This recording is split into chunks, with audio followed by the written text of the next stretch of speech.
முதல் வாசகம். வளர்ச்சியையும் உரிமை பெற்றையும் உங்களுக்கு தரவுள்ள கடவுளிடம் ஒப்படைக்கின்றேன். திருத்தூதர் பணிகள் நூலிலிருந்து வாசகம். அதிகாரம் 20 இறைவசனங்கள் 28 முதல் 38 முடிய. அந்நாள்களில் பவுல் எபேசு சபையின் மூப்பர்களிடம் கூறியது: தமது சொந்த இரத்தத்தால் தமதாக்கிக் கொண்ட கடவுளின் திருச்சபையை மீட்பதற்கு தூய ஆவியார் உங்களை கண்காணிப்பாளராக ஏற்படுத்தியுள்ளதால் உங்களையும் மந்தை முழுவதையும் கவனத்துடன் காத்து கொள்ளுங்கள். உங்களை விட்டு நான் சென்ற பின்பு கொடிய ஓநாய்கள் உங்களுக்குள் நுழையும் என்பது எனக்கு தெரியும். அவை மந்தையை தப்பவிடாதவாறு தாக்கும். உங்களிடமிருந்து சிலர் தோன்றி சீடர்களையும் தம்மிடம் திசை திருப்பும் அளவுக்கு உண்மையை திரித்துக் கூறுவர். எனவே விழிப்பாயிருங்கள். 3 ஆண்டு காலமாக அள்ளும் பகலும் இடைவிடாது கண்ணீரோடு நான் உங்கள் ஒவ்வொருவருக்கும் அறிவுறுத்தி வந்ததை நீங்கள் நினைவிற்கொள்ளுங்கள். இப்போதும் நான் உங்களை கடவுளிடம் ஒப்படைக்கின்றேன். அவரது அருள் வார்த்தைக்கும் கட்டுப்படுவீர்களாக.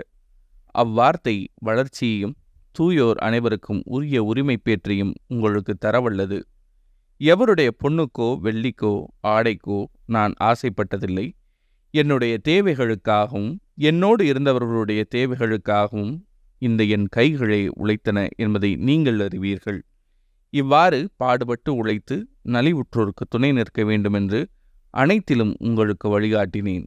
அதோடு பெற்றுக்கொள்வதை விட கொடுத்தலே பேருடைமை என்று ஆண்டவர் இயேசு கூறியதை நினைவு கூறுங்கள் என்றும் கூறினேன்.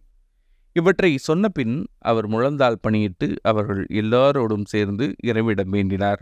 பின் எல்லாரும் பவுலை கட்டித் தழுவி முத்தமிட்டு கதறி அழுதனர். இனிமேல் நீங்கள் என் முகத்தை பார்க்கப் போவதில்லை என்று அவர் கூறியது அவர்களுக்கு மிகுந்த வேதனை அளித்தது.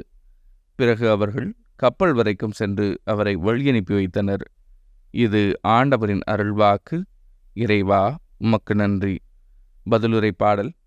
உலகிலுள்ள அரசர்களே, கடவுளை புகழ்ந்தேத்துங்கள். கடவுளே, வல்லமையை காட்டியருளும். என் சார்பாக செயலாற்றிய கடவுளே, வல்லமையை காட்டியருளும். எருசலேமில் உமது கோவில் உள்ளது. எனவே அங்கு அரசர் உமக்கு காணிக்கை கொணர்வர். உலகிலுள்ள அரசர்களே, கடவுளை புகழ்ந்தேத்துங்கள். உலகிலுள்ள அரசர்களே, கடவுளை புகழ்ந்தேத்துங்கள். ஆண்டவரை போற்றி பாடுங்கள். வானங்களின் மேல், தொன்மைமிகு வானங்களின் மேல் ஏறி வரும் அவரை புகழுங்கள்.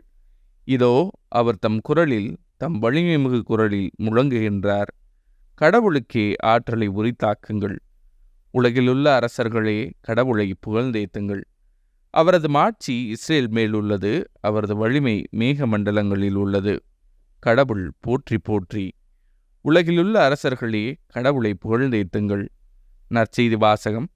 நாம் ஒன்றாயிருப்பது போல் அவர்களும் ஒன்றாயிருப்பார்களாக. யோவான் எழுதிய தூய நற்செய்தியிலிருந்து வாசகம். அதிகாரம் 17 இறைவசனங்கள் 11 முதல் 19 முடிய.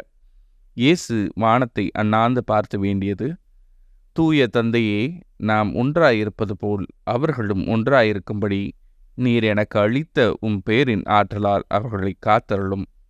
நான் அவர்களோடு இருந்தபோது நீர் எனக்கு அளித்த பெயரின் ஆற்றலால் அவர்களை காத்து வந்தேன், நன்கு பாதுகாத்தேன். அவர்களுள் எவரும் அழிவுறவில்லை. மறைநூலில் எழுதியுள்ளது நிறைவேறும் வண்ணம் அழிவுக்குரியவன் மட்டுமே அழிவுற்றான். இப்போது உம்மிடம் வருகிறேன். என் மகிழ்ச்சி அவர்களுக்குள் நிறைவாக இருக்கும்படி நான் உலகில் இருக்கும்போதே இதை சொல்கிறேன். வார்த்தையை நான் அவர்களுக்கு அறிவித்தேன். நான் உலகைச் சார்ந்தவனாய் இல்லாதது போல் அவர்களும் உலகைச் சார்ந்தவர்கள் அல்ல.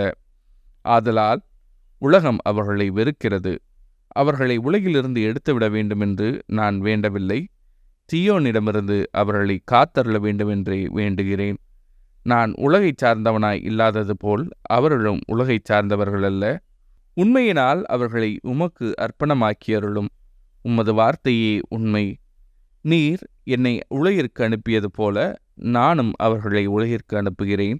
அவர்கள் உண்மையினால் உமக்கு உரியவர் ஆகும்படி அவர்களுக்காக என்னையே உமக்கு அர்ப்பணமாக்குகிறேன். இது ஆண்டவரின் அருள்வாக்கு. கிறிஸ்துவே, உமக்கு புகழ்.